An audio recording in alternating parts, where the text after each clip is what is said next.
Le monde doré du tout n'est une fois de plus submergé de romances, de scandales et de la danse complexe des attentes sociétales. La saison 4 de Bridgerton, divisée en deux parties, ancre son récit dans l'histoire d'amour tant attendue de Benedict Bridgerton, le second fils de la famille, artiste et esprit libre, et de Sophie Beckett, une femme piégée par les circonstances. La conclusion de la première partie n'offre pas un dénouement de conte de fées, mais plutôt une symphonie magistralement orchestrée de dévastation émotionnelle, de malentendus et de conflits latents qui laissent chaque personnage majeur au bord du précipice. Cette fin est moins une résolution qu'une profonde inspiration avant de plonger dans le drame de la deuxième partie. Le cœur du final de la première partie tourne autour de la rupture tragique entre Bénédicte et Sophie. Leur relation, bâtie sur une connexion authentique et une appréciation commune de la beauté au-delà des cadres rigides de la société, s'écrase contre le mur immuable des classes sociales. Ayant découvert Sophie travaillant comme domestique dans sa propre maison, Bénédicte est consumée par un mélange tumultueux d'amour, de frustration et de conditionnement social. Dans un moment de profonde folie, croyant offrir une solution leur permettant d'être ensemble, il demande impulsivement à Sophie de devenir sa maîtresse. Cette proposition est la catastrophe émotionnelle de la saison. Pour Sophie, ce n'est pas une offre romantique, mais plutôt une confirmation brutale de ses plus grandes peurs. Elle réduit la profonde affection et la parenté intellectuelle qu'ils partageaient à une simple transaction, la figeant définitivement dans le rôle subalterne que sa cruelle belle-mère, Lady Araminta, a conçu pour elle. La supplique de Bénédicte, « Laisse-moi prendre soin de toi », est entendue par Sophie comme « Accepte ta condition ». Son départ qui s'ensuit, fier, blessé et résolu, est un acte puissant d'autopréservation. La tragédie est rendue exquise par l'omniscience du public.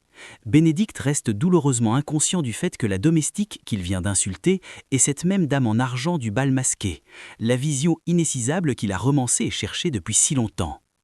Cette ironie plane lourdement dans l'air. Il a enfin trouvé sa femme mystérieuse pour la perdre immédiatement par sa propre adhésion aveugle aux règles sociétales qu'il prétend souvent dédaigner. Alors que la rupture entre Bénédicte et Sophie forme la faille centrale, le final tisse habilement le destin d'autres personnages dans la trame du drame imminent. Le printemps secret de Violette Bridgerton, la vicomtesse douairière, longtemps symbole d'amour inébranlable et de tradition, entre audacieusement dans un nouveau chapitre. Sa romance clandestine avec Lord Marcus Anderson culmine dans l'intimité.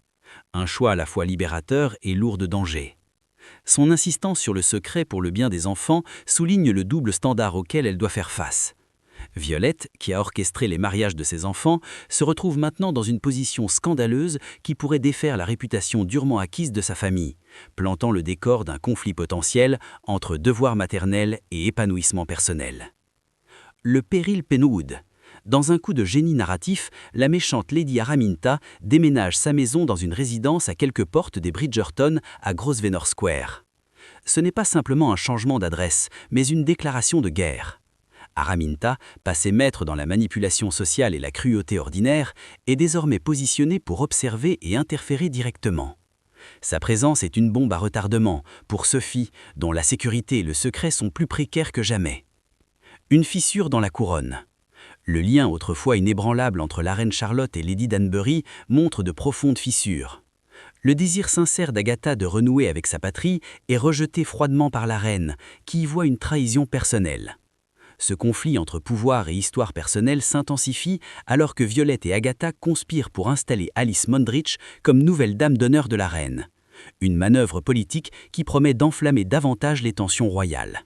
Écho du passé et du futur. Pendant ce temps, Héloïse Bridgerton renforce sa résolution de rester célibataire, forgeant une alliance avec Bénédicte contre les tentatives de mariage orchestrées par leur mère. Francesca, désormais comtesse de Kilmartin, entame un voyage calme et poignant pour comprendre les aspects physiques du mariage. Cherchant conseil dans une touchante démonstration de vulnérabilité, Penelope Featherington, bien que désormais une Bridgerton, poursuit sa double vie en tant que Lady Whistledown, bien que sa plume semble avoir perdu un peu de son venin, peut être adoucie par sa propre fin heureuse. La fin de la première partie renforce puissamment les thèmes centraux de la saison. Le masque littéral du bal masqué a été remplacé par le masque métaphorique que la société force ses acteurs à porter. Sophie en tant que domestique obéissante, Bénédicte en tant que gentleman privilégié adhérent au protocole, Violette en tant que matriarche irréprochable. Le final porte porte sur la tension douloureuse de porter ses masques. Le rejet de Benedict par Sophie est un refus d'être enfermé dans le rôle que sa proposition lui assigne. Le fossé des classes, un murmure constant dans le monde des Bridgerton, est ici l'antagoniste principal, plus redoutable que n'importe quel lord ou lady amateur de ragots. De plus, le récit explore le conflit entre l'idéalisme romantique et la dure réalité. Benedict est un homme amoureux d'une idée, l'éthérée dame en argent, et lutte pour réconcilier cette idée avec la femme complexe, en chair et en os devant lui, qui remet en question sa vision du monde. Son erreur est d'essayer de faire entrer Sophie dans une case préétablie de maîtresse plutôt que de réimaginer le monde pour qu'il lui corresponde. Alors que le rideau tombe sur la première partie, le pendule a oscillé vers son point le plus sombre, traçant une trajectoire puissante pour la rédemption dans la deuxième partie, dont la première aura lieu le 26 février 2026. La question primordiale est la révélation de la véritable identité de Sophie. L'apogée émotionnelle de la saison se produira sans aucun doute lorsque Benedict apprendra que Sophie Beckett est la dame en argent. Cette révélation le forcera à affronter sa propre hypocrisie et son snobisme, nécessitant un geste grand et sincère qui la reconnaisse comme son égale à tous égards important. Leur réconciliation impliquera probablement qu'il la défende publiquement, risquant sa propre position au sein du Ton. Le propre voyage de Sophie sera celui de la revendication de son identité légitime. Le cadre de Cendrillon suggère un règlement de compte avec son passé, impliquant potentiellement la révélation de la preuve de sa véritable filiation, ce qui démantèlerait la tyrannie d'Araminta et permettrait à Sophie d'entrer dans la société selon ses propres termes. La proximité d'Araminta garantit qu'elle sera une antagoniste persistante, tentant peut-être d'exposer publiquement le statut modeste de Sophie pour finalement voir son plan se retourner spectaculairement contre elle. La romance secrète de Violet semble destinée à être exposée, forçant la famille Bridgerton à faire face à un scandale créé par leur matriarche. L'intrigue de la reine Charlotte et Lady Danbury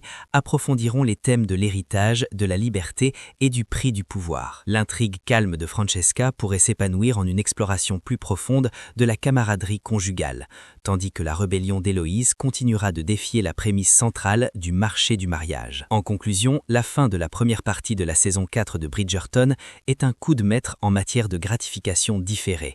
Elle délaisse le bonheur facile pour des enjeux émotionnels profonds, laissant ses personnages et son public dans un état d'angoisse exquise. Chaque sourire est teinté de tristesse, chaque secret menace d'être exposé, et chaque cœur aspire à une résolution que la société juge impossible. Elle a posé une fondation sans faille pour que la deuxième partie offre les histoires d'amour transformatrices, les bouleversements sociétaux et le dénouement éblouissant qui définissent le meilleur de l'univers Bridgerton. La note finale n'est pas une conclusion mais une promesse. La danse n'est pas terminée et les plus beaux pas sont encore à venir. Merci d'avoir regardé et si vous êtes nouveau sur la chaîne, abonnez-vous et cliquez sur la cloche pour ne pas manquer nos dernières vidéos de décryptage média.